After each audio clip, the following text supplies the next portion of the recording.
नमस्कार, मैं उत्कर्ष प्रताप सिंह और आप देख रहे हैं TV9 भारतवर्ष। भारत में साल 2022 में एक जघन्य अपराध हुआ। शहर था उदयपुर, जहां एक मासूम हिंदू टेलर कन्हैया लाल की बेरहमी से गला काटकर हत्या कर दी गई। वजह सिर्फ इतनी थी कि उसने एक नेता के विवादास्पद बयान पर एक अपना बयान जारी कर दिया था, जो कि इतनी बड़ी बात नहीं थी, पर जिस तरीके से उसकी हत्या करी गई वो इतनी नृशंस थी कि जिसने पूरे देश का ध्यान अपनी तरफ खींच लिया। आज उसको लेकर एक पिक्चर बन रही है। पिक्चर का नाम है उदयपुर फाइल्स।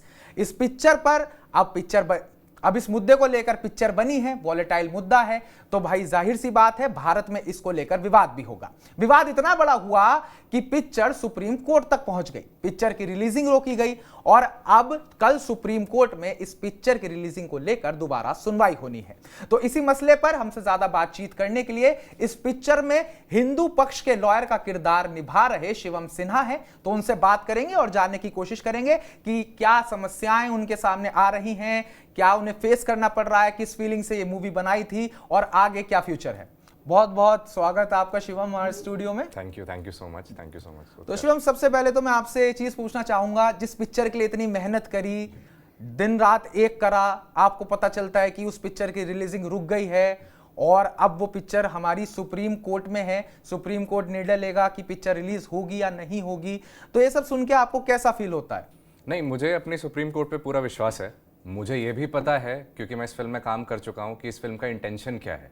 बिल्कुल। जो भी इस पे आरोप लगाए जा रहे हैं वो सब बेबुनियाद आरोप हैं। ये अब तो देश का बच्चा बच्चा भी बता सकता है कि इस फिल्म के साथ गलत हो रहा है, और इस फिल्म के साथ जो पॉलिटिक्स हो रही है वो जानबूझ के की गई पॉलिटिक्स है।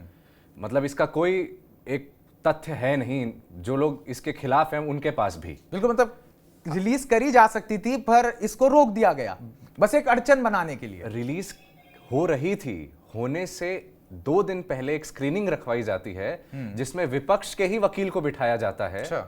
और उसके अगले दिन, यानी कि रिलीज से 1 दिन पहले, इस फिल्म पे हॉल्ट लगता है। ओके, मतलब रिलीज होने वाली मूवी को 1 दिन पहले रोक दिया जाता है। तो इसकी कुछ वजह बताई गई आप लोगों को कि इस रिलीज को हम क्यों रोक रहे हैं, इसको अदालत क्यों लेके जाया जा रहा है? मूवी में ऐसा था क्या? इस फिल्म पे यह आरोप लगाया जा रहा है कि अगर यह फिल्म रिलीज हो गई तो ये समाज में दंगे करवा देगी। अच्छा, मतलब एक जो कृत्य हुआ, किसी ने घिनौना काम किया और किसी की नृशंस हत्या कर दी, एक मासूम हिंदू टेलर की, आप उसकी कहानी दुनिया को बताएंगे तो दंगे कैसे करवाएंगे? यही सवाल मेरा भी है उत्कर्ष जी। पहले तो बहुत बहुत आभार कि आपने इसको पॉइंट आउट किया। बिल्कुल। मैं ये जानना चाह रहा हूं कि एक सच को दिखाने में ऐसा क्या हो जाएगा कि हमारे समाज में दंगे ही हो जाएंगे। बिल्कुल। और एक मेरा बहुत बड़ा सवाल है कि जितने कॉन्फिडेंस से ये बोला जा रहा है कि नहीं, अगर ये फिल्म रिलीज हो जाएगी तो दंगे हो जाएंगे, जो विपक्ष के लोग बोल रहे हैं, तो मैं ये पूछना चाहता हूं कि आखिर ये दंगे करेगा कौन? बिल्कुल, ये इतना कॉन्फिडेंस किस पे है इनको? ये आपने भी बहुत बड़ा सवाल उठा दिया यहाँ पर कि आप इतने कॉन्फिडेंट कैसे हैं कि इस मूवी के बाद दंगे होंगे ही होंगे। बिल्कुल। How can you be so confident? Exactly. और मैं आपसे शिवम एक चीज पूछना चाहूंगा, अगर विपक्ष कह रहा है कि इस मूवी को देखने के बाद दंगे होंगे, तो जब ये कृत्य हुआ था क्या उसके बाद दंगे हुए थे?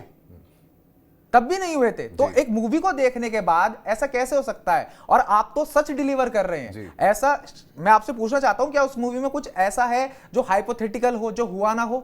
ऐसा मैं आपको एक चीज बताता हूं कि कोई भी सिनेमा एक आर्टिस्टिक काम है। हर एक फिल्म जो दुनिया में बनती है उसमें एक आर्टिस्टिक, क्रिएटिव और सिनेमैटिक लिबर्टी ली जाती है। इस फिल्म में भी ली गई है। लेकिन क्या इस फिल्म में किसी फैक्ट को मोल्ड किया जा रहा है? बिल्कुल भी नहीं। मैंने इसमें काम किया है। क्या इस फिल्म का जो इंटेंशन है वो किसी एक समुदाय को गलत दिखाना है? बिल्कुल भी नहीं। मैंने इसमें काम किया है। तो फिर आखिर ये जो तकलीफ हो रही है ऑपोजिशन को, ये किस बेसिस पे हो रही है? और मैं इस फील्ड में काफी टाइम से हूं। सिनेमा के इतिहास में पहली बार शायद मैंने सुना है कि किसी फिल्म को सेंसर बोर्ड ने सर्टिफाई कर दिया है कि ये फिल्म रिलीज होगी। रिलीज डेट हो चुका है, डिस्ट्रीब्यूशन हो चुका है, हर जगह इसके कोड जा चुके हैं फिल्म के, और उससे 1 दिन पहले इस फिल्म को रोक दिया जाता है। तो क्या मैं ये मान के चलूं एज एन एक्टर कि इस फिल्म में, मतलब इस समाज में या इस देश में सच दिखाना एक गुनाह हो गया है? बिल्कुल, वो भी हिंदुओं का सच दिखाना एक गुनाह हो गया है। ये बड़ी बात, मेजॉरिटी का। मैं फिर आज अभी मैं उत्कर्ष से बात करते हैं कि हम अपने रिलीजियस बायसनेस को, कॉग्निटिव डिसोनेंस को, बायसेस को, सबको अलग कर देते हैं। बिल्कुल। मुझे आप ये बताइए, क्या कन्हैयालाल जी की मृत्यु हुई है? बिल्कुल हुई है। उनकी निर्मम हत्या हुई है? बिल्कुल हुई है। हमारे ही समाज में एक परिवार ने अपना बाप खोया है, बिल्कुल खोया है। पति खोया है। बिल्कुल।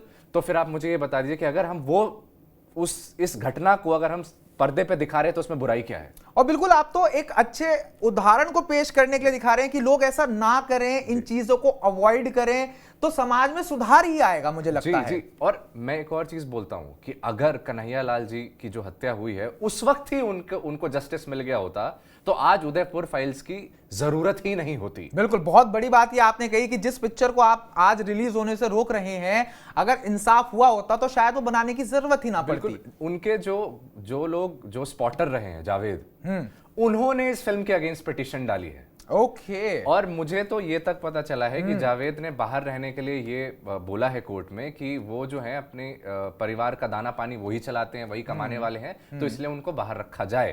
तो मैं एक सवाल पूछता हूं कि जिस इंसान ने किसी और परिवार का दाना पानी छीनने वाला इंसान मार दिया हो, वो अपने दाना पानी के लिए कैसे बाहर रह सकता है उस गुनाह के लिए? और दूसरी बात मैं एक जानना चाहूंगा कि अगर उसको इतने ही लाले पड़े हुए हैं जावेद को, तो उसने इतने बड़े वकील, जमीयत उलेमा हिंद तक उसकी अप्रोच कहां तक कैसे पहुंच रही है?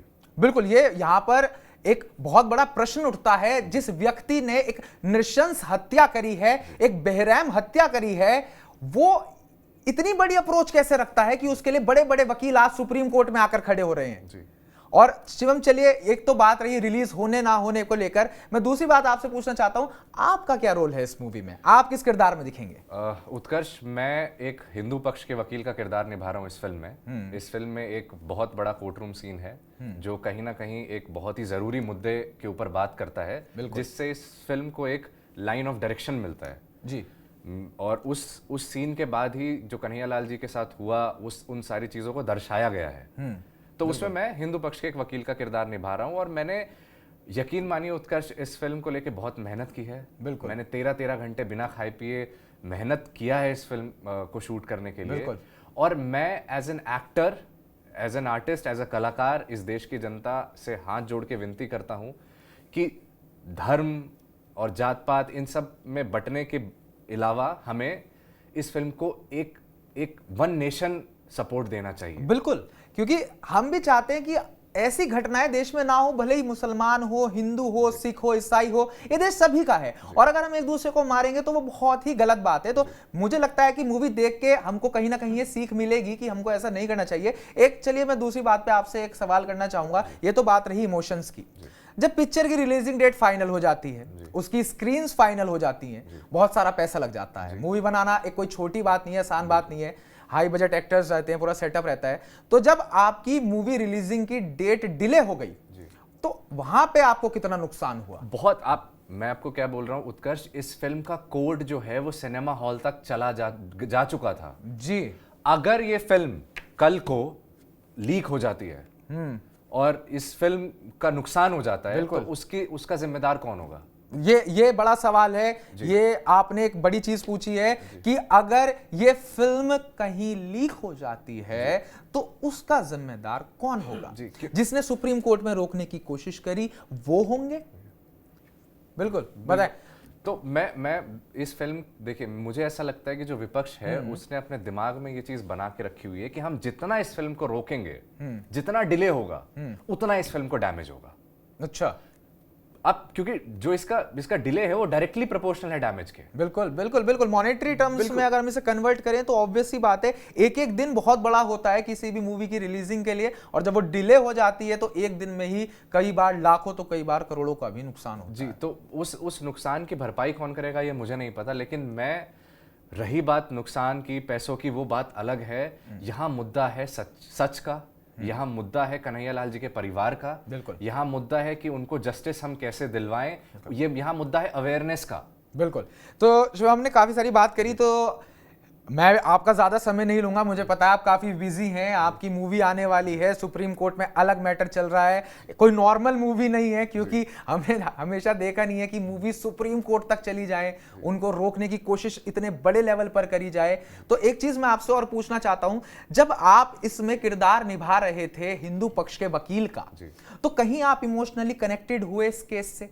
आपको लगा कि यहां कुछ बहुत ज्यादा अलग या गलत हो गया जो नहीं होना चाहिए था? उत्कर्ष, मैं गारंटी लेता हूं, जो मेरा सीन है जब पब्लिक उसे देखेगी थिएटर में, मैं बहुत मतलब ये चीज बहुत सॉलिडिफाई तरीके से बोल सकता हूं कि कोई भी जाके रिसर्च कर सकता है उस सीन पे। वो इतना ज्यादा फैक्चुअल है, बिल्कुल, वो इतना ज्यादा ऑन पॉइंट है कि अपने आप लोगों को पता लग जाएगा कि इस सीन में कुछ मोल्ड हुआ है या नहीं हुआ है। बिल्कुल। मैंने सबसे पहले, जब मेरे पास स्क्रिप्ट आई इस फिल्म की, सबसे पहले मैंने इस फिल्म की जब स्क्रिप्ट मेरे हाथों में थी, मैंने सबसे पहले रिसर्च किया ओके कि क्या जो डायलॉग्स लिखे गए हैं वो सही इंटेंशन के साथ फैक्टफुल तरीके से लिखे गए हैं या नहीं लिखे गए हैं। ये सब रिसर्च करने के बाद ही मैंने ये फिल्म साइन की है, क्योंकि चाहे डायरेक्टर डायरेक्ट कर रहा है, राइटर लिख रहा है, बिल्कुल, मीडियम एक्टर होता है, बिल्कुल, मेरे थ्रू ही वो रोल पोर्ट्रे होगा, बिल्कुल। तो मेरी एक जिम्मेदारी बनती है उस रोल के लिए, तो मैं अपनी जिम्मेदारी निभा के मैंने ये इस चीज के लिए ऑप्ट किया है। तो मैं तो ये खुला बोल रहा हूं इस देश की जनता को कि आप मेरे सीन को प्रॉपरली फैक्टफुली चेक कर सकते हैं। बिल्कुल। तो शिवम, आपने हमसे बात करी, हमें अपना बहुमूल्य समय दिया, हमें अपनी मूवी के बारे में बताया। तो चलते चलते मैं आपसे कहना चाहूंगा कि सुप्रीम कोर्ट से और देश की जनता से आप इस मूवी को लेकर जो भी अपील करना चाहते हैं एक बार कीजिए, और उसके बाद फिर हम वाइंड अप करेंगे। पहली बात तो मैं उत्कर्ष इस चैनल का बहुत बहुत धन्यवाद करना चाहूँगा सबसे पहले, कि उन्होंने मुझे ये प्लेटफॉर्म दिया, और इस देश की जनता से मैं ये अपील करना चाहूँगा कि इस फिल्म का कोई भी सपोर्ट नहीं है। इस फिल्म के सिर्फ 2 ही सपोर्ट हैं। कोई भी बड़ा नाम नहीं है जो इसकी बैकिंग कर रहा हो, कोई भी ऐसी इन्फ्लुएंशियल पर्सनैलिटी नहीं है जो इस फिल्म के बारे में बात कर रहा हो। सिर्फ 2 इसकी बैकिंग है, और एक वो है इस देश की जनता खुद, और दूसरा हमारी ऑनरेबल सुप्रीम कोर्ट। तो मुझे एज एन एक्टर और as a citizen of this country, मुझे इन दोनों लोगों पर, दोनों इंस्टीट्यूशंस पे भरोसा है। मुझे अपने सुप्रीम कोर्ट पे भी भरोसा है, और मुझे अपनी देश की जनता पर भी भरोसा है कि वो इस फिल्म को रिलीज भी करवाएंगे और इसे हिट भी करवाएंगे। बहुत बहुत धन्यवाद शिवम, आज आपका हमारे साथ जुड़ने के लिए, और हमारी तरफ से बहुत बहुत शुभकामनाएं आपकी पिक्चर के लिए। हम तो चाहेंगे कि ये पिक्चर जरूर रिलीज हो और एक बहुत बड़ी ब्लॉकबस्टर साबित हो। तो आपने देखा, अभी हमारे साथ मौजूद थे उदयपुर फाइल्स के हीरो शिवम सिन्हा, जिन्होंने हमें बताया कि ये मूवी किस तरीके की है, इसके लिए उन्होंने क्या क्या मेहनत करी है, और क्या क्या चैलेंजेस ये मूवी अभी फेस कर रही है। तो आपका क्या विचार है, आप क्या सोचते हैं, ये मूवी रिलीज होनी चाहिए या नहीं? कमेंट बॉक्स में कमेंट कर हमें जरूर बताइएगा। बाकी ताजा अपडेट्स जानने के लिए TV9 भारतवर्ष को सब्सक्राइब कीजिएगा।